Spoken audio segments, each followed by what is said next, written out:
2 weeks later, it's awards week at the middle school, and every year the principal of the school called the parents of the winners so that they could sneak into the back of the school and watch their little Johnny or little Susie win their award. So I started calling my mother on Monday. Mom, has Dr. Morris called yet? Have I won the Good Citizenship Award? No, honey, he hasn't called. Oh, Mama, I know you're just trying to surprise me. I promise I'll be surprised. Just tell me I won so I can get on with this. No, honey, he hasn't called. Tuesday, same conversation. Wednesday, the same conversation. Thursday, the same conversation. I was calling her twice a day. I was best friends with the secretary in the office of the school. She let me have free reign of the office, the phones. You know, no cell phones back then. I had to go to the office to call, and I didn't want to do it on a pay phone, so I got to use the principal's phone. Friday morning, I'm in a stew. I come in for breakfast. Okay, Mama, this has lasted long enough.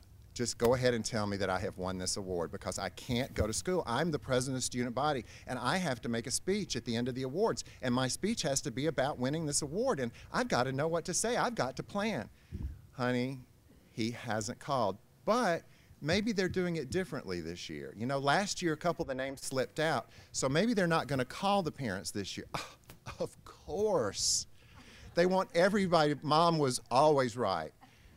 Everybody is going to be surprised this year, and I'm just going to have to accept that. The award ceremony started at 2:30. At 2 o'clock, I'm back on the phone with my mother. And as soon as she answered, I knew she wasn't on her way to the school. I said, Mama, he didn't call. And she goes, no, honey, but remember what I told you this morning? I said, I know, but okay.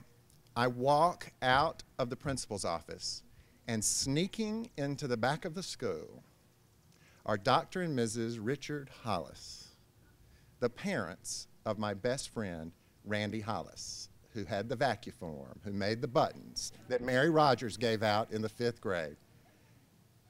And in that moment, I realized I had lost the Good Citizenship Award.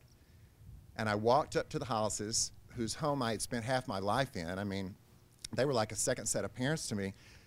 And I said, Randy has won the Good Citizenship Award, hasn't he? And they nodded and hugged me. I told them I was going to win it too. And I realized in that moment that Randy was the perfect boy to win. He probably didn't even care if he won the award. He was just a nice kid who everybody liked. And I went into the boys' bathroom to collect myself because now I have to go make this speech and I don't know what the heck I'm going to say. But Randy wins his award, gets a standing ovation. I'm sitting there. Obviously, I still haven't gotten over it. I mean, you probably could just tell by how I'm expressing the story. But anyway, I knew, because my mother had always taught me that you've got to be gracious in victory and defeat. You've got to be gracious. So I sat tall in my chair, stood up with everybody else and applauded Randy. And I thought, now I've got to close this and dismiss everyone for summer. What am I going to say?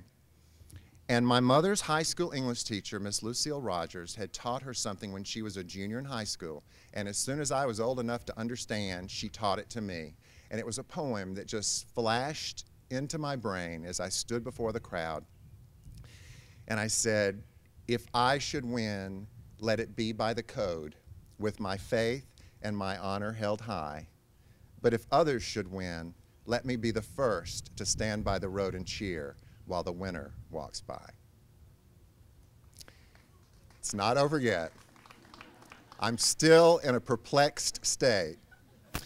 So I go to my biology teacher, Mr. Mike Justice. His name sort of reminded me of a superhero. And he was at his board, and I'd been in there dusting those erasers plenty of times, if you know what I mean. He was in there doing his own board. He didn't even look when the door opened. He said, come in, Sam. And he pulled out his chair at his desk, and he said, sit down. I said, Mr. Justice, why didn't I win the Good Citizenship Award? He went, you lost by 1 vote. I said, why? He said, because you banged those piano keys in the talent show and they thought it was inappropriate behavior and 2 teachers voted against you. And in that moment, I knew he was right. In that moment, I knew that I was a prideful, cocky, not such a good person 13-year-old. And in that moment, my life changed. And in that moment, I learned about humility. And in that moment, I learned about character and integrity. And in that moment, I started my journey toward living a principled life. Sam's done a tremendous amount of work for the University of Mississippi as well as the Ford Center, especially in those matters relating to the entertainment industry. He's produced, well, we opened the Ford Center. He produced the opening of the Ford Center, brought many luminaries in that he knew in his years in the entertainment business and also at the University of Mississippi. The gala at the Kennedy Center, raising money for the Trent Lott Leadership Institute, was one of the bigger things he did for the university. But perhaps the most important thing really was for the state of Mississippi when he did Mississippi Rising just after Hurricane Katrina. It raised millions of dollars for the recovery of the state of Mississippi, and that would not have happened without his background and knowing the right people to put together to pull that event off. Not many people know that that event really took about 3 weeks. We had 3 weeks to put that event together, and it was huge. He was what you call almost a perfect child. He never gave his mom 1 minute of problem or trouble. You can't believe he started to work when he was a young boy at the Amory Library. He saved his money to get the things he needed. He taught swimming lessons in Amory every summer in order to save that money to come over here to school. We are so proud of him. Well, I know when Sam and I, certainly when he retired from William Morris officially, we had started talking about where we thought we wanted to spend our golden years, where you start thinking about Los Angeles has been really good to us, Hollywood has been really good to us, and I would certainly never discount those years. But when you start to think about where you want to grow old, LA is a really hard city to grow old in. There's so much about us that's just, steeped in these southern roots we have that we knew we wanted to move back to the South. The question was where. And we love his hometown of Amory. We certainly really enjoy going to Beaumont, Texas, my hometown. But I think where we found our heart was Oxford. It's where our friends are, it's where our memories are. And so we decided, let's go look, let's find some land, and we're very fortunate and blessed to have a wonderful, peaceful spot right here in town where we're building our home, and where all our friends from California just come visit. I am an ordinary man who just happened to get to live an extraordinary life. And in this book, you're going to learn just how I did it. I did it through a mother's love, a purity of faith in me, and a desire not to disappoint her. And though I know it would humble her soul, her sweet, precious soul, to know that I am honoring her through this book and making her a central character, I know that somehow